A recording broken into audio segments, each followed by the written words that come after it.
seluruh yayasan yang saya cintai dan saya banggakan. Yang pertama, marilah kita benar-benar memanfaatkan kesehatan ini sehingga kita nanti akan merasakan sehat selama-lamanya walaupun dalam keadaan sakit. Maka dalam sebuah makalah Al-Hikam dikatakan, malam yaskur binikmatin, sapa sing ora syukur kelawan nikmat faqad ta'arradu li zawaliha, mongko bakal dicoba diilang nikmat itu Gusti Allah. Nikmat yang paling tinggi adalah iman, nikmat yang kedua adalah sehat. Dua nikmat ini penting sekali. Nikmat iman itu tidak mempengaruhi badan sehat atau sakit. Yang penting punya iman. Jadi orang-orang yang punya iman itu dalam hidup sampai mati, dalam keadaan beriman kepada Allah niku, berarti dia benar-benar selamat. Makanya iman itu harus dikuatkan setiap hari. Cara menguatkannya yakni kita harus benar-benar melakukan amal soleh. Amal soleh itu yang paling soleh di antara amal-amal soleh adalah bermanfaat bagi sesama. Jadi kalau ada orang beramal soleh tapi untuk dirinya sendiri, itu belum dianggap amal soleh, walaupun amal itu telah soleh. Maka Yesahal Mahfud mengatakan orang yang paling baik itu adalah orang yang benar-benar bermanfaat bagi orang lain. Semua perbuatan-perbuatan yang berhubungan dengan hal yang baik itu biasanya berhubungan dengan antar manusia. Makanya itu yang harus kita kuatkan. Salah satunya adalah berjuang di jalan Allah, yakni di pendidikan. Dari pendidikan itu adalah 90% sebenarnya kita itu berhubungan dengan manusia. Lalu di dalam praksisnya, dalam implementasinya, dalam berhubungan dengan manusia itu ada namanya metode yang harus kita pahami, harus kita pelajari, karena ada aturan. Nah, aturan inilah yang kemudian kita jadikan pedoman untuk beramal yang ada hubungannya dengan manusia, yang nanti akan bermanfaat bagi manusia.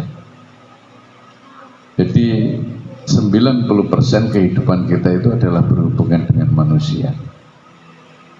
Ada orang yang baik tapi bagi dirinya sendiri itu belum baik. Makanya ada seorang ulama yang ditanya, apakah bacaan doamu, apakah ibadahmu, apakah menghadapmu kepada Allah, salatmu malam hari yang menyebabkan masuk surga? Jawabannya bukan. Yang menyebabkan masuk surga adalah bagaimana aku bisa bermanfaat bagi manusia.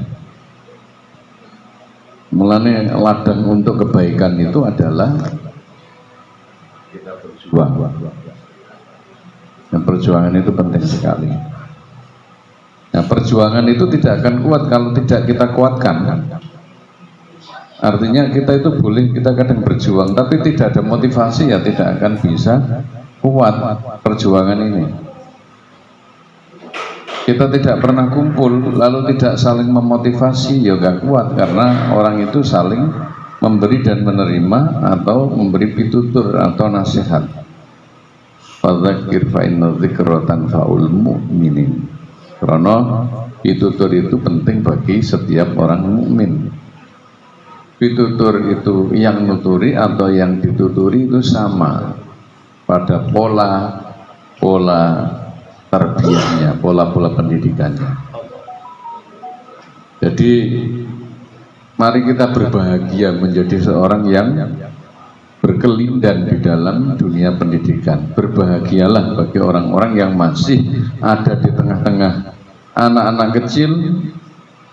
Berbahagialah kita yang masih ada di tengah-tengah murid-murid kita. Berbahagialah bagi kita yang berada di tengah-tengah santri kita.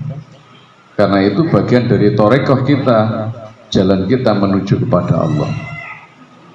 Kajulusihi bainal anami murabia, seperti halnya kita itu duduk di antara makhluk yang kita ajari, itu adalah torekoh, walaupun tidak masuk dalam torekoh. Di torekoh itu penting, ada yang formal, ada yang non formal. Nah, apakah kita harus juga mengikuti torekoh? Kalau sudah torekoh itu boleh panjenengan mengikuti torekoh, tapi kalau belum bisa ya torekohnya torekoh belajar, torekoh mengajar. Karena agama itu tidak akan bisa lepas dari torekoh, jalan-jalan menuju kepada Allah. Nanti kalau sudah ketemu dengan Allah namanya hakikat. Amaliyah-amaliyah yang ada di dalam agama namanya syariat. Ada syariat, ada torekoh, ada hakikat. Ada orang yang belajar tok, ada orang yang sholat tok, tetapi dia tidak mau bertorekoh. Ya, makanya bertorekoh itu penting. Nah, persoalan sekarang itu ada persoalan, ada torekoh jatma, ada jatman. Karena orang NU ya mengikuti banom NU. Itu kalau dalam tataran torekoh yang formal. Yang tidak formal adalah torekoh kita di Al-Balagh ini, yang duduk di pinggir anak-anak mengajarkan kepada anak. Itulah yang dimaksud dengan torekoh. Torekoh itu penting sekali. Lalu yang kedua, masalah ini umpamanya kok melok torekoh sing langsung napa namine formal yum. Nggak mungkin ya, tapi nek kaya Pak Guru Imron pamane melok torekoh ya ora iso guyu pisan. Nggih. Dadi penari sufi pisan. Torekoh kan butuh serius, tapi Pak Imron kurang pantas torekoh itu. Masih melok no jatmat ya, saya kurang pantas.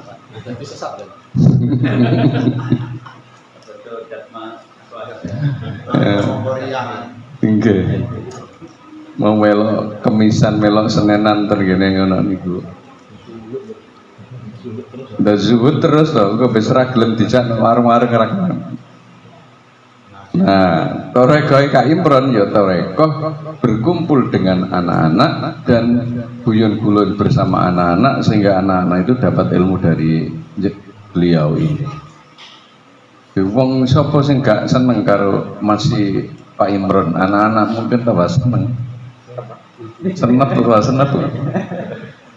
Masih Pak Imron bocah-bocah tambah saweneng. Iku torekohe Pak Imron.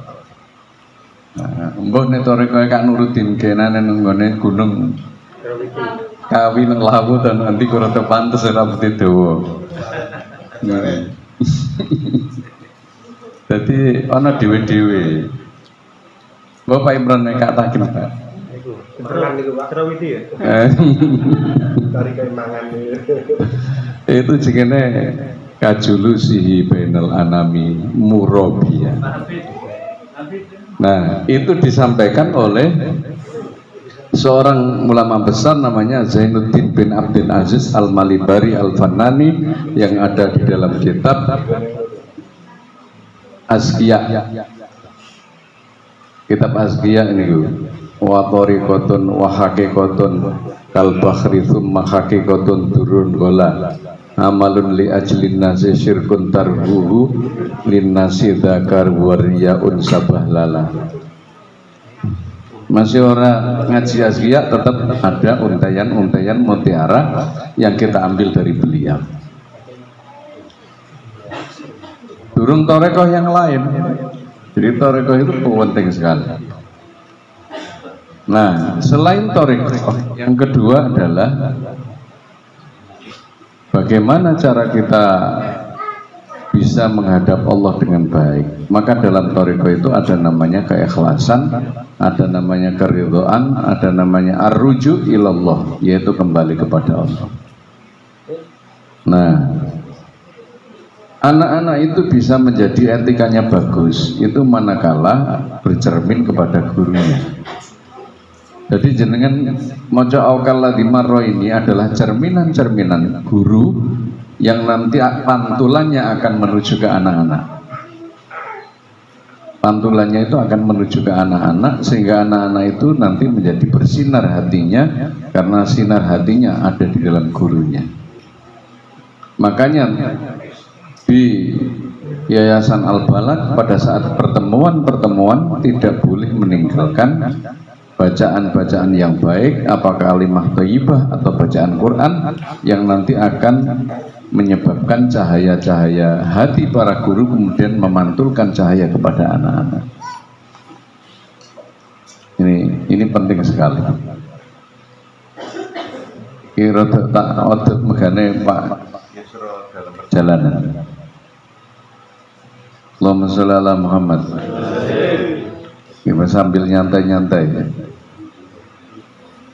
Nanti kalau sudah selesai langsung mangan wong Gus Kanib wis menyediakan makanan. Sing ngajeng-ngajeng mengko ditedha Pak Imran. Wau dereng ditedha Pak Imran.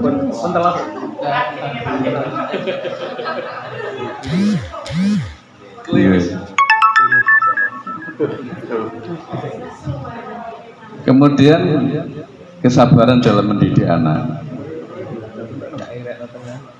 Kita harus berterima kasih kepada Allah karena pada saat sekolah-sekolah tidak stabil menerima anak, ada yang turun drastis 50%, ada yang 90%, ada yang turun pol, kemudian hilang muridnya, kita masih bertahan. Jadi pertahanan murid yang ada pada yayasan kita itu stabil mulai dari MI, MTS, MA, TK itu bertahan, di pondok pesantren juga bertahan, dan ada perubahan etika ya Pak Budiman, perubahan etika, walaupun saya belum bisa 100%, tapi teman-teman itu sudah merasakan bahwa kita sedikit banyak bisa melihat karakter anak. Sing dhisik, sing biyen iku wis